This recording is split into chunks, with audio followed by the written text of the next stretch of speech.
So please, Mario, can I ask you what are the major priorities for the European Commission in this evolution towards 5G, please?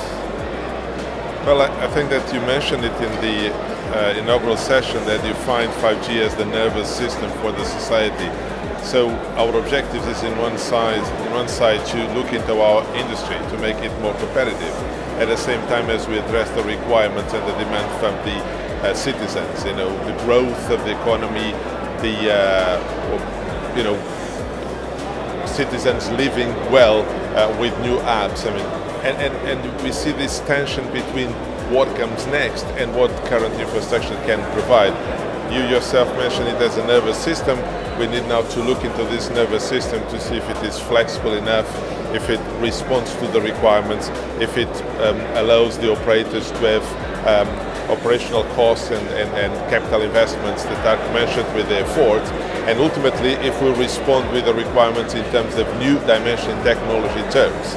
And I think that this is one of the objectives. The global dimension is important, aligning timelines, getting the consensus on what 5G is, looking into the standardization, looking into the demonstrations to the public citizens, and ultimately to put it in place by 2020. But you yourself are an expert, so how do you see this nervous system evolving? Yes. When I'm thinking about 5G, indeed I'm thinking about a nervous system capable of somehow interconnecting, bringing to convergence the enormous quantity of processing and storage that we have on the cloud and we are going to have with the fog computer, which is being enabled by the increasing performances of the IT systems and the decreasing cost. This is on one side. On the other side, we have this tremendous number of sensors, actuators being deployed around us, in our cities, the increase of performance of the terminals we have in our hands, more and more processing and storage, embedded communication in things. Think about the Internet of Things, the Internet with Things, the machine, the drones, and tomorrow also the robots. So indeed, it looks like a nervous system because it has the big data at the very center, collecting a huge amount of data from this mass digitalization, allowing this data to be anywhere, in any corner of the world, rapidly, with low latency, processing this data.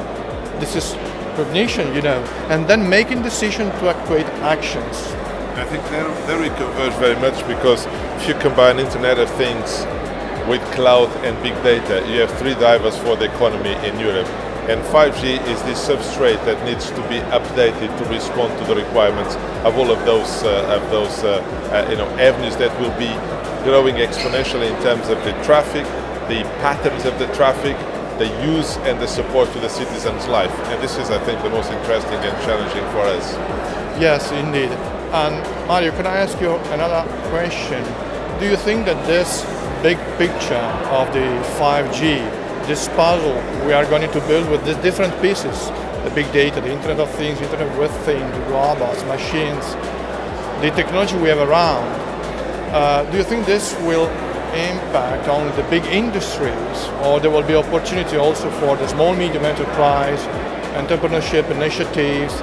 Will there be the chance of creating new ecosystems in the context of the future Internet? I think that the big and the nice thing of Internet is that it represents a sector in itself, but it has a huge impact in a lot of other sectors. Well, the network technology in itself is very important. Look at the amount of people that is involved in the network technologies in Europe and the leadership that industry in Europe has had in terms of GSM, fixed infrastructures, optical networks. We need to recapitalize in Europe, Europe being the GSM home, being now the 5G home.